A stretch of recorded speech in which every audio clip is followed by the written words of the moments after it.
depending on the choices we make. So make sure we're using good judgment. One good example of, especially during Easter time, is a lot of times you get a big old Easter basket full of Easter candy.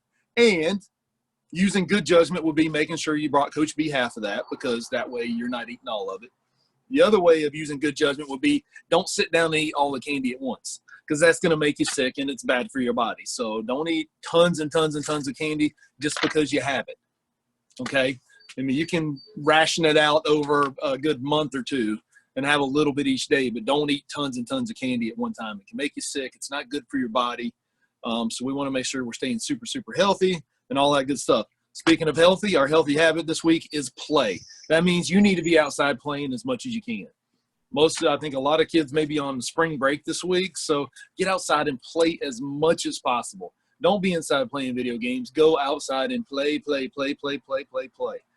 Exercise as much as you can. The more you run, jump, ride bikes, do things, the better athlete it's going to help you become. And the better athlete you are, the better golfer you're going to be. And I know we all want to be a little bit better at golf, so that's never a bad thing. Getting into, Daniel and I were just talking about the rules and maybe getting a rules official to do kind of a Zoom call like this and maybe tell stories about golf tournaments of tour players and stuff. But one of the things about the rules is pretty interesting. Wherever that ball ends up, so you hit a 350-yard drive and your ball's sitting in the middle of the fairway, but it's sitting down in a divot. It's not on a perfectly flat lie. It's sitting down in a little hole. You have to play it as it lies. You can't move it out of that divot. So that kind of stinks to hit it in a divot, but that's just part of the rules of golf. So make sure you always play the balls that lie. You don't think, oh, well, if I move it a little bit, it's going to be better for me. Don't do that. So you can't touch the ball after you tee off. Leave it. Don't move it. Don't roll it. Now, the one time you can touch the ball is when you get to the green. When you are on the putting green, you're allowed to mark the ball and pick it up, clean the ball off, make sure there's no mud on it, put it back down, remove the mark, and then put the ball into the hole. So, where'd my marker went? Okay, so I'm going to lower this down. Ooh, we're going to get low here. Real low. All right. Right there's good. So, we're just going to say that this is my ball right here on the putting green. So, I'm going to use, because I don't have anything but this giant, got a pin here. So what I would do is if the hole's over here, I'm just going to say this red thing over here is the hole. So I'm putting that way. So what I would do is I would come behind the ball and I would stick the marker right behind the ball. Then I can pick it up. I can clean the ball. And when it's my turn to putt, I can put it right back down right in front of the marker and then pick the mark up, and then I'm good to go. Now, what you don't want to do is set it down, set your mark down, and all of a sudden when you come back, you put the ball way up here and then pick it up.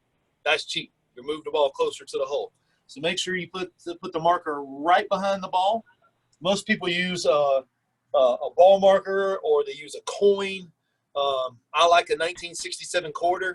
Don't know why, but I just like a 1967 quarter. So that's what I mark my ball with. It's your choice to use whatever you want, but just make sure you're marking the ball the right way on the green. And one of the you never know when all of a sudden, if you don't mark it and you hit the putt and there's a big giant clump of mud on the bottom.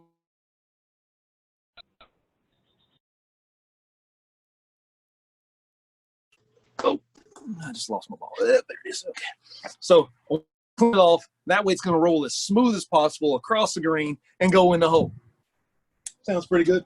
All right, so now we need to get loosened up. So first things first, Mr. Daniel said, don't forget about the plank challenge. So guess what we're going to do first? We're going to do the plank.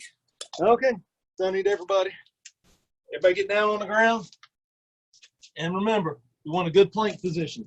On the elbows, toes back right here. Nice straight line. Knees aren't down, hips aren't up. Nice straight line. We're going to see if we can hold this for a minute now. Ready, set, go.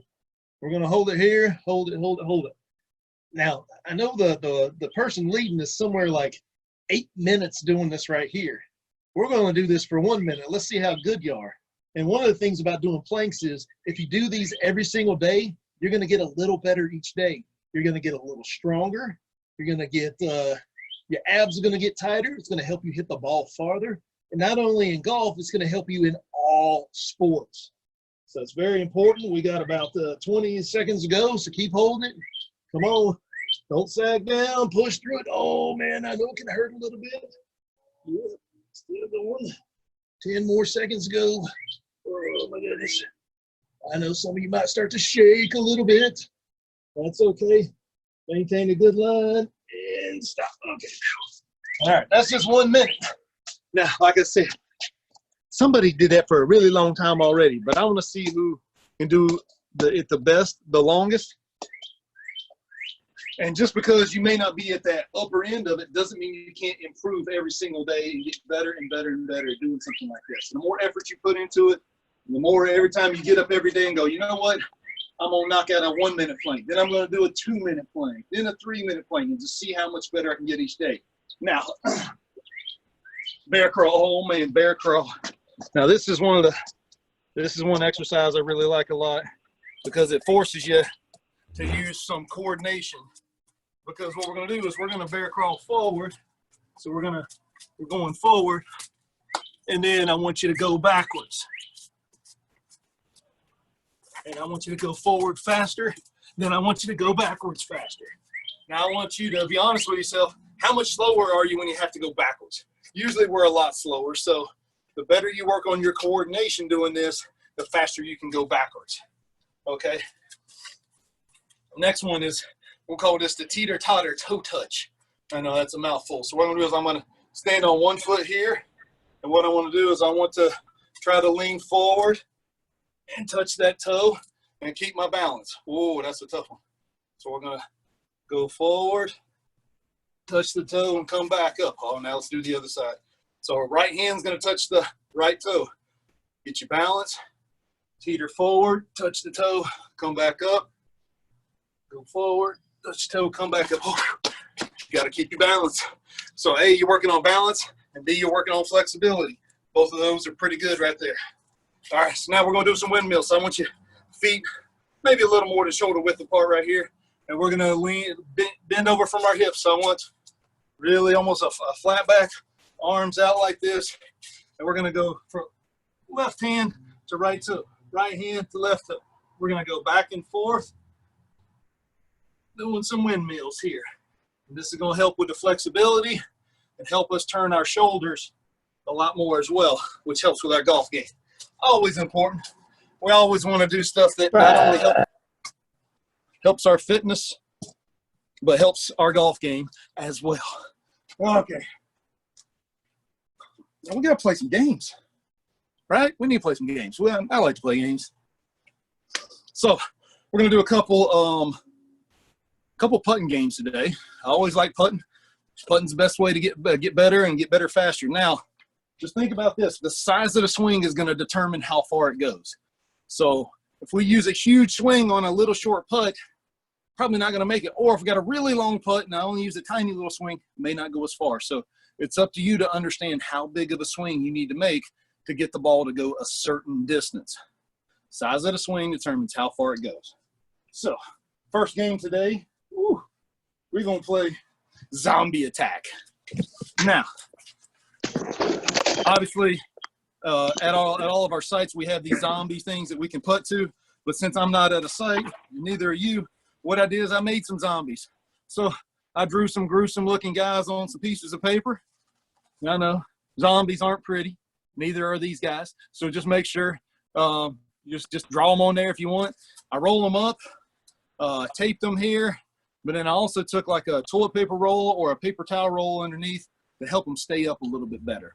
You know, anything you can do to get these guys to stand up. So what I'm going to do is, it's a little windy out here. Obviously, this works better inside, so I'm hoping these guys are going to stay up. Oh, man, they're falling. They're falling.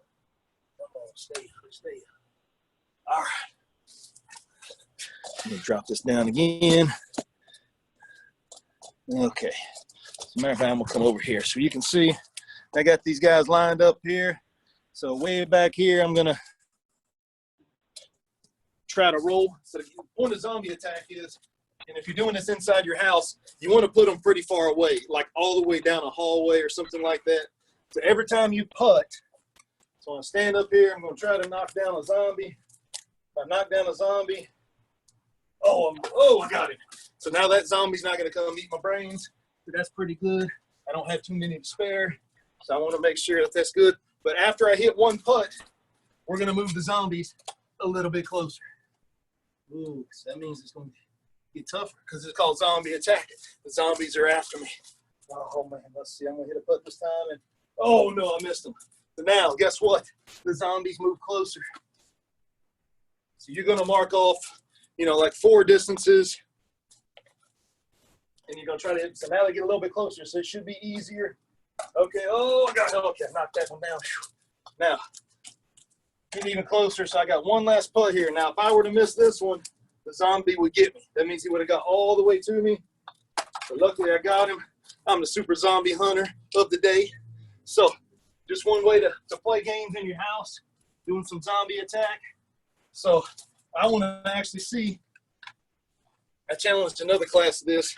So I want to see who can make the most gruesome zombie out there and send me a picture of it, all right? See if you guys can make some goofy looking guys like this. Like I said, they ain't real pretty, but once again, they are zombies.